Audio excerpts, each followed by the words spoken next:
From crazy on-set injuries to scenes too controversial for syndication, The Big Bang Theory is packed with wild trivia and spicy off-camera drama. So unlock your inner nerd and discover all the cool stuff there is to know about the hit sitcom. Fans of The Big Bang Theory know that Sheldon Cooper is a pretty idiosyncratic guy, and that it takes him some time to warm up to the idea of an intimate physical relationship. Part of this might be related to the fact that the character of Sheldon was originally intended to be asexual, according to Jessica Radloff's 2022 book, The Big Bang Theory: The Definitive Inside Story of the Epic Hit Series. Show creator Chuck Lorre told Radloff, "Sheldon's passion was learning, understanding the secrets of the universe. That made him unlike any character I certainly had ever seen. He wasn't trying to find himself in a relationship, he was in a relationship, and it was with science." Lorre said that he specifically meant for Sheldon to have zero interest in romance whatsoever. He revealed, "I had for several years championed the idea that Sheldon was asexual. He had no interest, which I thought made him remarkable." I'm done with women. Like when I swore off Pop Rocks, they both hurt you on purpose. So what happened? Amy Fowler came along and the show changed course. Even though Lorre loved the idea of a character who didn't want to get the girls, so to speak, he felt like they made this shift work. He said, "We did eventually enter Sheldon into a relationship, but we did it very slowly and in a way that made us feel like we hadn't done a 90-degree turn at all."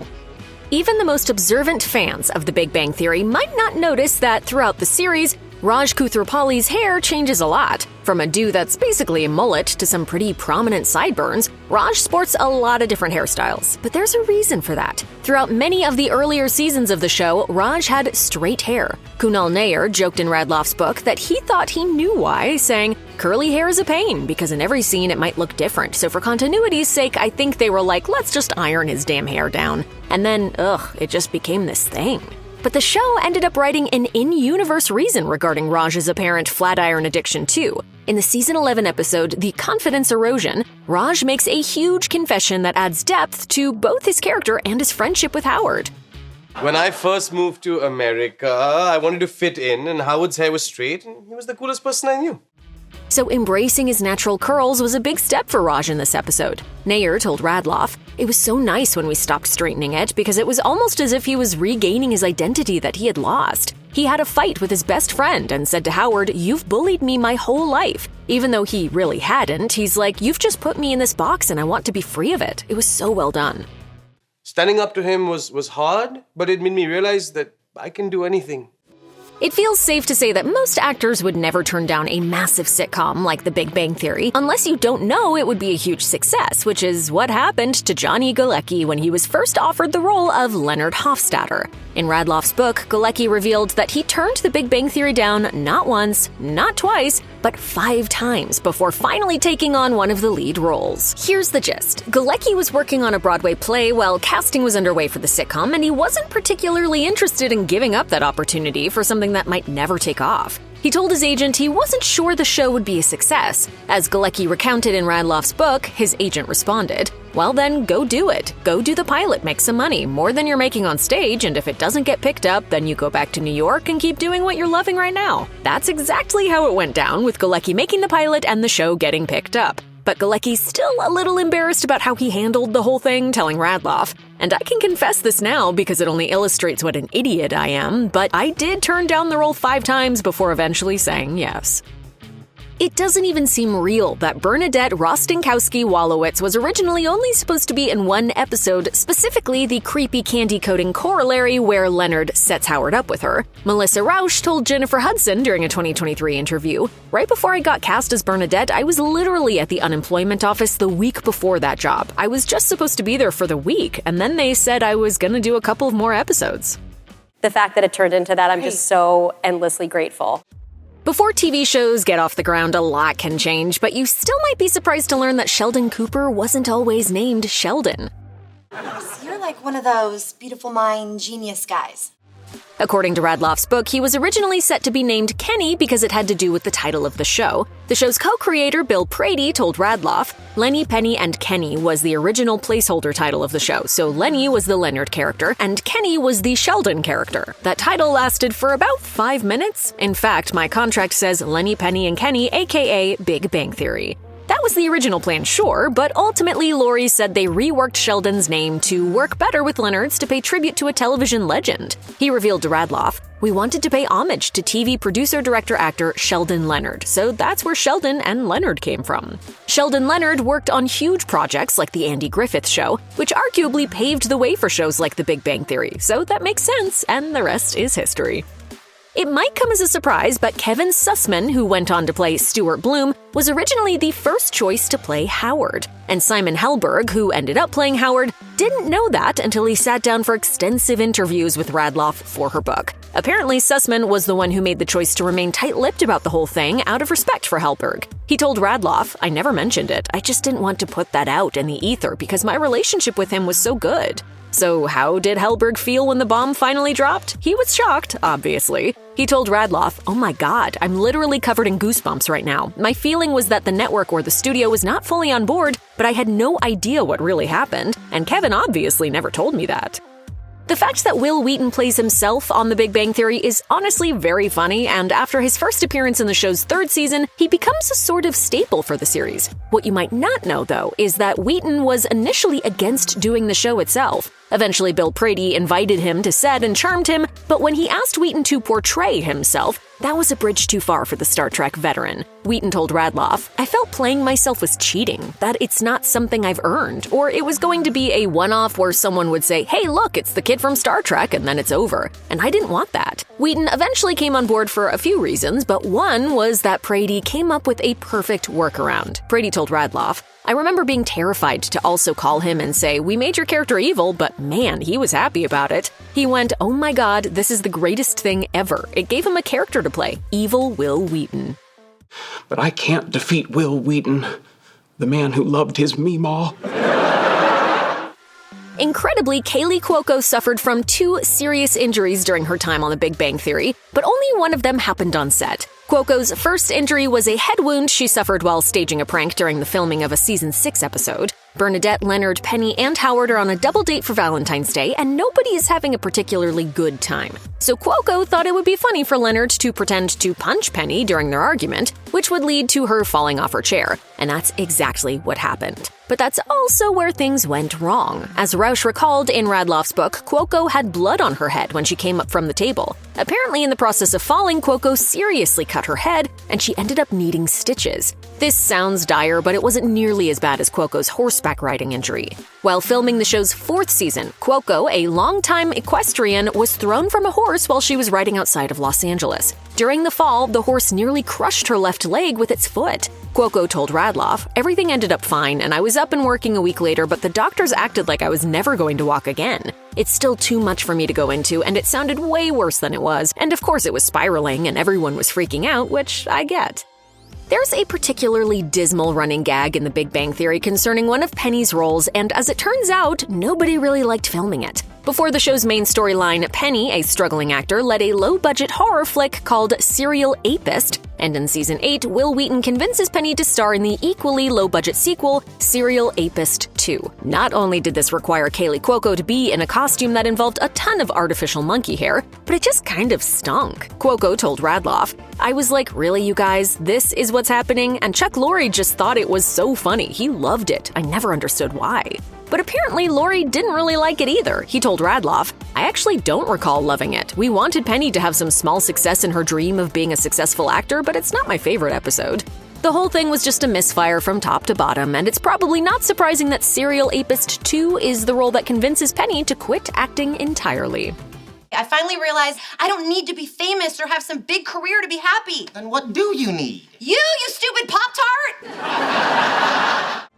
If you go and watch the pilot of The Big Bang Theory, you might be kind of weirded out by the scene where Sheldon and Leonard tried to make deposits at a high IQ sperm bank for some extra cash. It doesn't feel true to either character, and as Lorre told Radloff, he totally regretted it. As a result, the scene no longer appears in syndicated versions of the episode. Lorre said, "The scene was so wrong. In my mind, the show truly began with those awkward hellos between Penny, Sheldon, and Leonard when she's unpacking boxes in her apartment."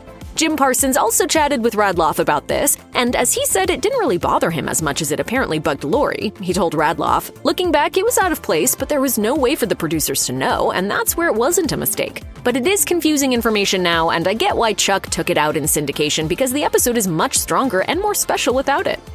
Every fan of The Big Bang Theory knows that the characters spend a lot of time walking up and down the stairs of their apartment building since the elevator is broken, but few know what's really lurking at the bottom of that stairwell. Thankfully, Kunal Nair revealed the secret during a February 2022 appearance on Sunday Brunch, saying there's a wall there where Johnny Galecki for 12 years would stick his chewing gum on. I'm not joking. So if any of you are Johnny Galecki fans and you want his dried chewing gum, I am sure it's for sale somewhere on the internet. Welcome to Hollywood.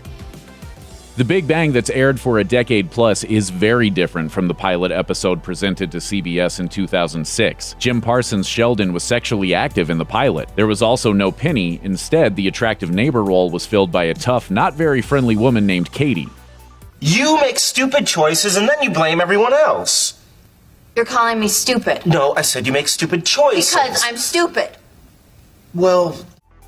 Even the looks were different. Johnny Galecki's Leonard mostly wore suits instead of t-shirts and hoodies. There was one other noticeable difference. The theme song was Thomas Dolby's 1983 hit She Blinded Me with Science. CBS passed, but asked creators Chuck Lorre and Bill Prady to rework the show and submit another pilot. They revised it and added in a new theme song from Bare Naked Ladies, which made it to the network's fall schedule in 2007. Over the years, the show has mined a lot of comedy from Bernadette's voice. When she's just talking to Howard or her friends, she speaks in a quiet, mousy, high-pitched way. Get that guy, pew, pew! But when she gets angry, she switches to loud moments of screaming rage. He didn't try them yet! Neither of those voices come naturally to the actress behind Bernadette, Melissa Rauch. In fact, her regular off-screen speaking voice is quite normal. Bernadette's voice is very similar to my mother's, except without the Jersey accent. That means that when Bernadette would imitate Howard's late mother, who spoke with a Jersey accent, she was likely doing a fully accurate impression of her mom. In 2014, contract renegotiations between the cast and Warner Brothers delayed production on the show. Ultimately, CBS renewed the sitcom for 3 additional seasons, and the show's 3 leads, Jim Parsons, Johnny Galecki, and Kaylee Cuoco, each secured a salary of $1 million per episode. Meanwhile, the show's male supporting actors, who'd been with the show since day one, also had to renegotiate their contracts. Simon Helberg and Kunal Nair bargained collectively, and both wound up with salaries of around $750,000 per episode. That leaves the other 2 major long-term Big Bang Theory cast members, Melissa Rauch and Mayim Bialik. They both joined the show later on in its run, and up until the 2016-17 season, both raked in a relatively meager $200,000 per episode. However, for the show's 11th and 12th seasons, the highest-paid cast members agreed to a pay cut down to $900,000 an episode each, with the intent that the extra money went to Rauch and Bialik, making $450,000 an episode. In the early years of The Big Bang Theory, Johnny Galecki and Kaylee Cuoco secretly dated each other, concurrent with their characters' budding romantic interest. It wasn't until 2010, well after the couple amicably split, that either said anything publicly about their time together. Cuoco told company magazine CBS Watch that she had dated Galecki for almost 2 years. "It was such a huge part of my life and nobody knew about it." 3 years later, Galecki gave his side of the story to CBS Watch. "We're dear friends still. Kaylee's not just an ex, she's a part of my life. I just don't like to speak about it, and not because I'm trying to be enigmatic, I just worry that it will conflict with people's acceptance of Leonard and Penny." Co-creator Bill Prady says he first heard Soft Kitty, Sheldon's special calm down song, sung at his daughter's preschool. Assuming it was in the public domain, he added it to the show, where it's been used multiple times and on scores of Big Bang merchandise. Soft kitty, warm kitty, little ball of fur. In December 2015, however, the family of a New Hampshire preschool teacher named Edith Newland sued CBS for copyright infringement, alleging they lifted lyrics without permission from a song Newland wrote in the 1930s called Warm Kitty. The lyrics of Newland's song are nearly identical. However, in March 2017, a U.S. district judge dismissed the suit, ruling that Prady hadn't violated any copyright laws because Newland's descendants couldn't actually prove that they had a copyright on Warm Kitty. Mayim Bialik joined the series as neuroscientist Amy Fowler in season 3 and very slowly became a love interest for Sheldon and a hopelessly devoted BFF to Penny. The Big Bang Theory had been on TV for a while by then, but Bialik hadn't quite managed to catch an episode. Bialik went in to audition for the show without even realizing how successful the show was. She claims to have not seen any Big Bang episodes produced before she joined, not to mention most of the ones that she actually appears in. Every episode of The Big Bang Theory ends with a title card from Chuck Lorre. He writes a new one each time, and while it only appears on screen for a second or two, he uses it as a sounding board for his thoughts. In 2010, one such card reported on Lorre's discovery of a TV show from the Eastern European nation of Belarus called The Theorists. The sitcom was about 4 nerdy scientists who live next door to a beautiful blonde waitress. The characters are named Sheldon, Leo, Hovard, Raj, and Natasha. Lorre was convinced that The Theorists was majorly cribbing from The Big Bang Theory. Lawyers at Warner Brothers Television told Lorre there was little that could be done because the production company responsible for The Theorists was owned by the Belarusian government, but the show was eventually canceled anyway. In 2011, a photographer spotted a tiny organism in the Brunswick River in the Australian state of New South Wales. The photographer knew it was a jellyfish but couldn't readily identify it, so he sent his photos to jellyfish expert Dr. Lisa Ann Gershwin. After 2 years of research, Gershwin and her colleague, taxonomist Peter Davey, confirmed that the 15mm creature was a previously undiscovered jellyfish. As one of the discoverers, Gershwin got to help name the species, and she went with bazinga rieki. The first part of the name is an obvious reference to Sheldon Cooper's catchphrase Cry of Triumph. Bazinga! I have an override switch. In 2013, biologists from a university in Brazil announced the discovery of a new bee, the orchid bee. It so closely resembles another species of bee, the Euglossa ignita, that the researchers decided to go ahead and give the orchid bee its own official scientific name of Euglossa bazinga. Sheldon most often uses bazinga as a kind of gotcha when he tricks someone or plays a prank on them. Where did you get them? What? Bazinga. I don't care.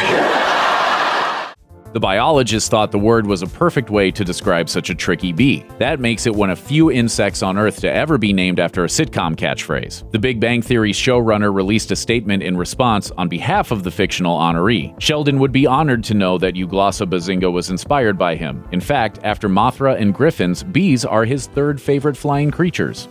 Jim Parsons' occasionally sputtered utterance of bazinga is a classic TV catchphrase that ranks with the all-time great t-shirt-worthy TV expressions, such as cowabunga or no soup for you. It's Sheldon's preferred term of triumph for a well-executed prank on his scientist friends. The phrase, and the proper time to say it, is a direct carryover from the Big Bang Theory writer's room. Staff writer Stephen Ingle, who wrote for the show in 2008 and 2009, loved to set up fun and innocuous practical jokes to rib the other scribes. Co-creator Bill Prady explained the origins of the catchphrase at a 2013 Paley Fest event.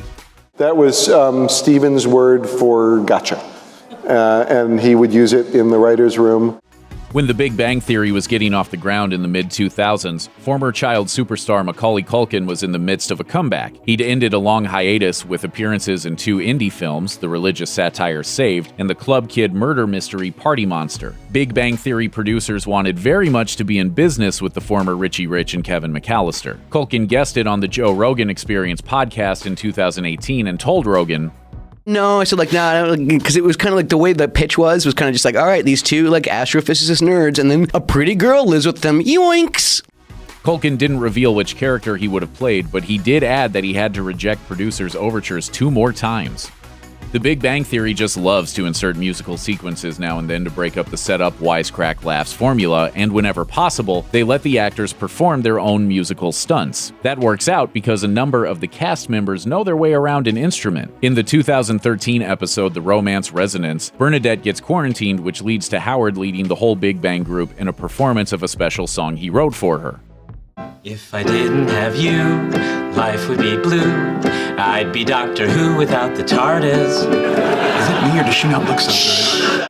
The actual composers of the song are Kate Micucci and Ricky Lindholm of the comedy musical duo Garfunkel and Oates. Helberg sang and accompanied himself on keyboards, and it only took him one take to perform the song perfectly. 2 other Big Bang actors learned to play instruments, no small feat, just for the show. Sheldon plays the theremin, an electronic instrument used to make those spooky, high-pitched noises in old science fiction and horror movies, so Jim Parsons figured out how to operate one too. It's a little easier to learn than the harp, which Mayim Bialik took up when the writers decided that her character should play the harp. Just before CBS started airing the 12th season of The Big Bang Theory, CBS announced that the upcoming batch of episodes would be its last. Co-creator and executive producer Chuck Lorre had gathered the cast in his office in August 2018, where star Jim Parsons announced that he was leaving the show at season's end. Immediately after, Lorre told the cast that everyone would be leaving at season's end because he'd opted to end the series rather than do it without Parsons. According to Deadline, Parsons told Lorre of his decision a few days before that meeting, and plenty of executives secretly tried to get Parsons to change his mind. The 4-time Emmy winner may have even turned down as much as $50 million to stay with The Big Bang Theory for 2 more seasons.